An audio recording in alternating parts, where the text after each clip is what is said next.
Hey everyone, and welcome back to another episode of Biz Talk for TikTok.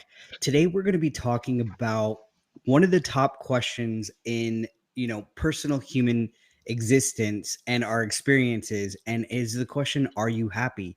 So who I have in the studio today is Atdhe Trepca, who's a filmmaker based out of LA, New York, and you probably have known him for his documentary that he is doing called the Are You Happy documentary, and you can see it over on TikTok. Most likely, you have seen some of the videos pop up on your For You page from his channel, Are You Happy? And I'm really excited to have him in the studio today to talk about his journey, his success, and what has led him over to the app and what successes he's having over there. So, Atdhe, welcome to Biz Talk for TikTok.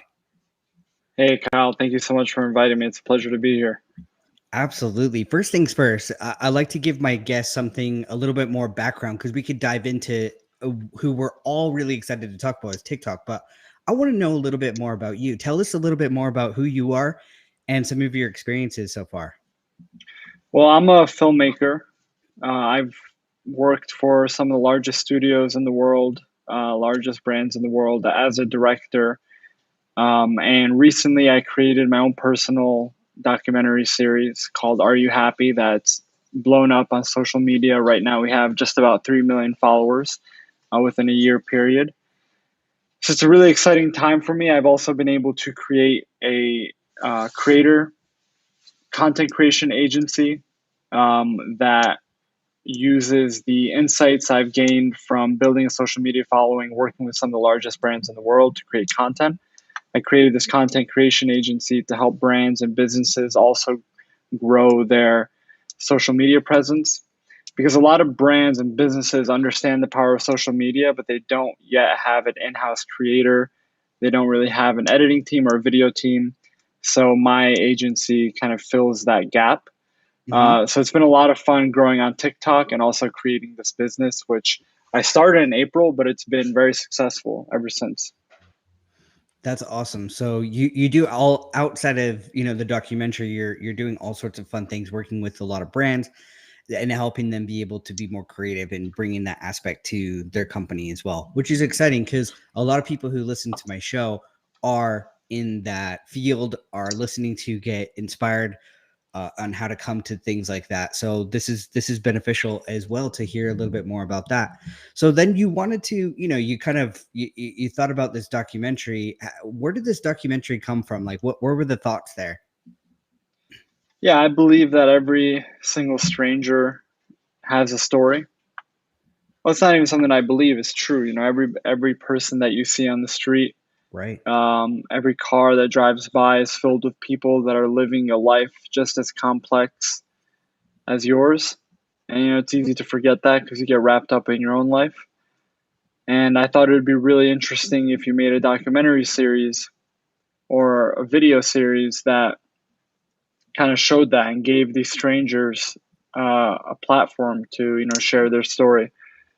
So with that, I started a road trip from LA to New York in 2019, February of 2019, Mm-hmm. and drove across the country, interviewing people along the way. And I didn't think much of it at the time. I thought it was just going to be a fun project, but I started posting on social media, and the rest is history.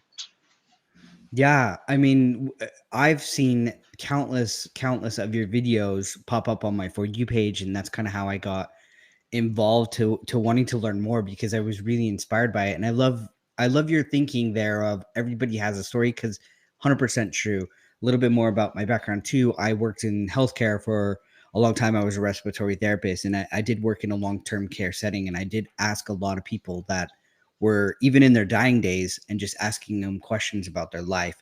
And some people who had the simplest background, who we think they're not that important, they're not that exciting, had some of the best stories ever. And I love the fact that you're opening it up to anybody you see, because we don't need these huge titles to have an incredible story to be able to give back to anybody else, right?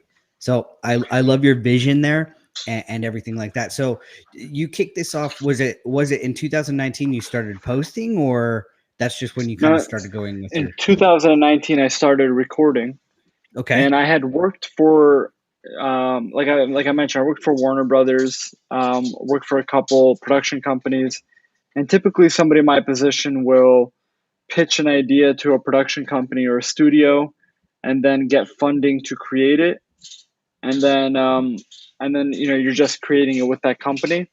So Hmm. after I shot it, I put together a pitch and I started sending it out to different companies. Got rejected multiple times, and then I said, let me just start posting it myself. Um, and once I did that, once I was just doing it for myself and not other people, I was creating something that I wanted to see, and I Right. think people connected with that.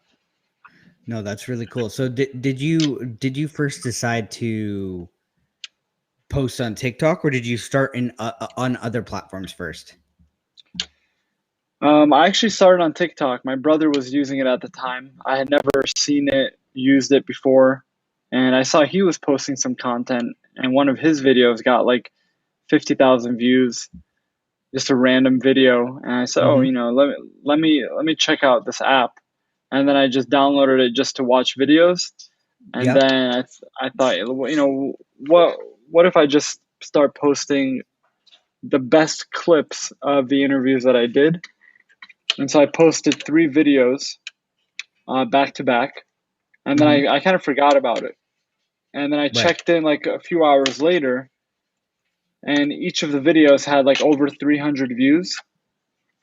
And I knew then that there was something, there was a lot of opportunity there, Yep. because how old are you? Me, I'm Yeah. 34. Okay, so you remember early YouTube days, 2007, 2008, Yep. people blowing up overnight, because the algorithm was really supporting new talent. Hmm. And so um, when I saw that, I got 300 over 300 views on each of my videos organically, Hmm.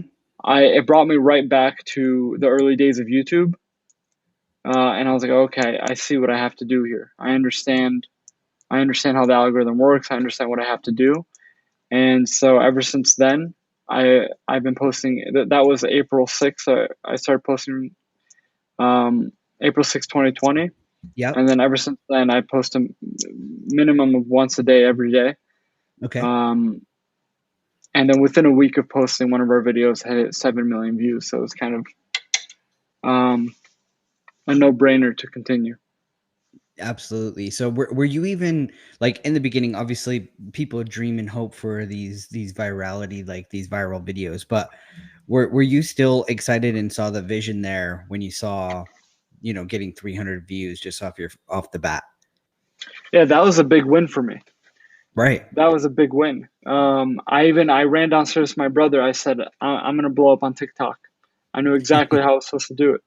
Because you post a random video on YouTube, you're lucky if you get 20 views now. Oh, yeah.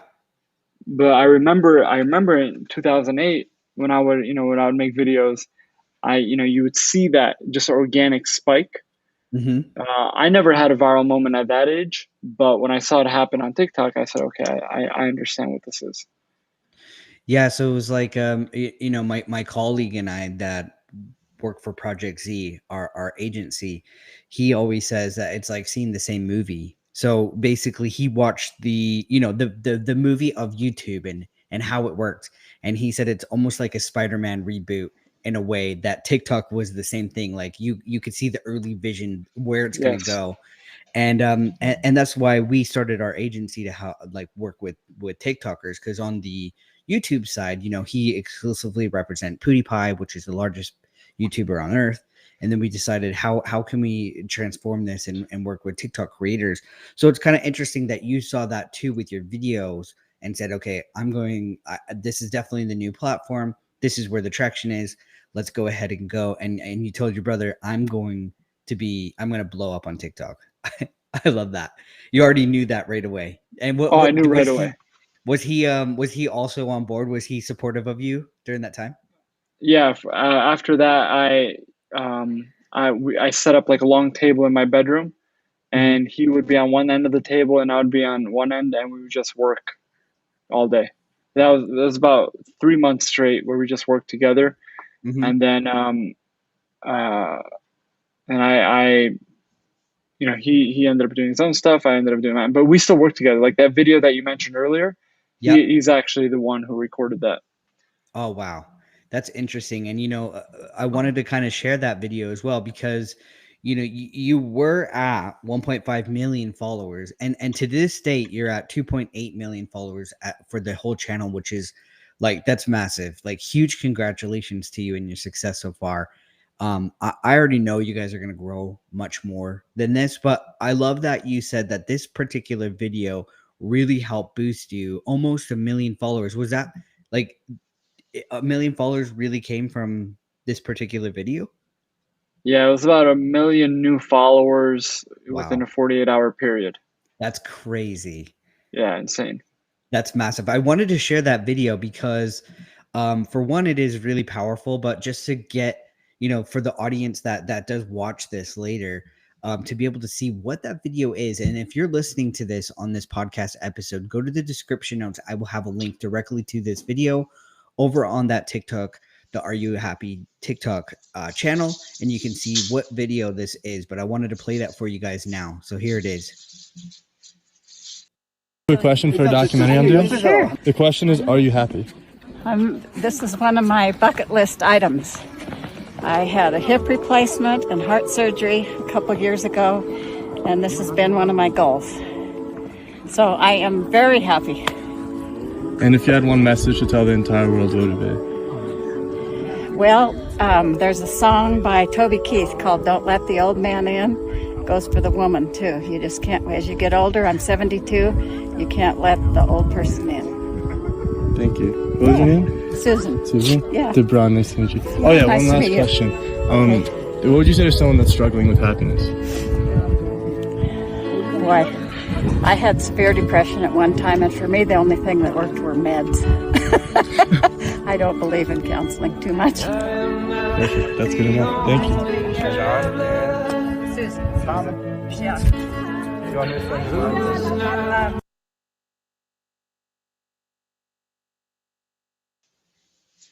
Awesome. Yeah, I love that video. That video came up on my For You page, and I think it came up on millions and millions of people's For You pages because, for one, not only you gained a million followers, within a 48-hour period, but I mean, that video is sitting at what, over 25 million views, I believe, which is incredible. And that, and I think there's a lot of things that we could take away from a video like that.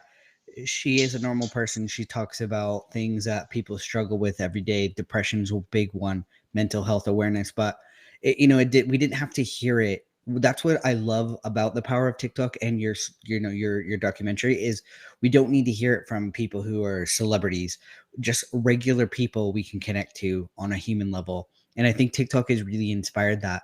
And we're seeing that more and more and more is that TikTok is really opening up more of that human connection. And there's a lot of people that can learn from that. Exactly. So yeah, did you know like right away when you saw that video, like this is going to be a winner? No, actually, no. It was a bit of a surprise. I uploaded it at 3 a.m., fell asleep, Okay. and woke up. It had 5 million views, and then it just kept growing and growing and growing. Yeah. But when I first saw it, no, I didn't expect that it would do that well. Right. But that thing that you mentioned, that this is a real person, real, we don't need a celebrity. You don't need any fancy cameras. That's kind of at the core of what I've been doing for other brands and businesses now, Yep. where we're creating content for them that's very digital centric and not shot on anything better than an iPhone. Because Yep. Are You Happy kind of taught me that you don't need to be Steven Spielberg to have a Right. huge impact on a large audience. You just need to have a good story, and good motivation. And we've been bringing that successfully to businesses through this agency that I started. I love that. And as a filmmaker, you probably thought, okay, we got to come in with this huge studio production, and then you realize that filming that human connection needs only what we all have as a human being at our hands. We're like with what our background is, and that's just like a phone at hand. And I do agree with you. I think there's a lot of brands out there that still grasp this high production quality where you're coming to them and saying, let's create content like a real person would be able to. Is that kind of like what your method is there with these brands as well? As like showing them that they can be real just like the regular population? Or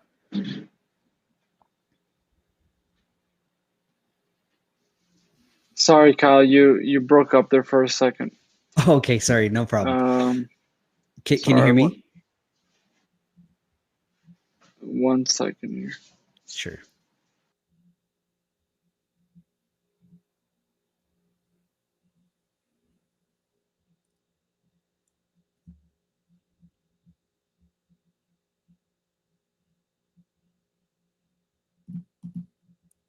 Can you hear me now? Or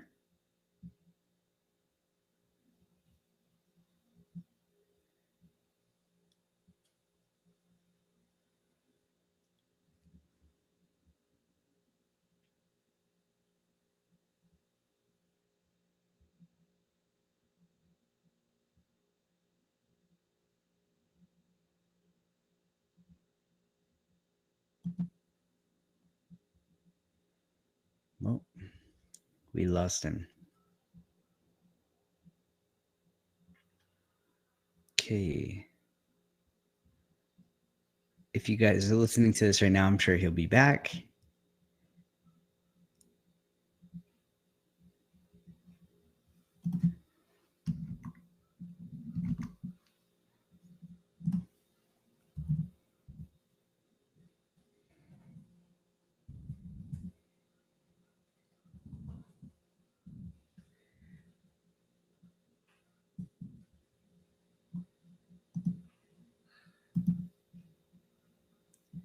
Okay, one second.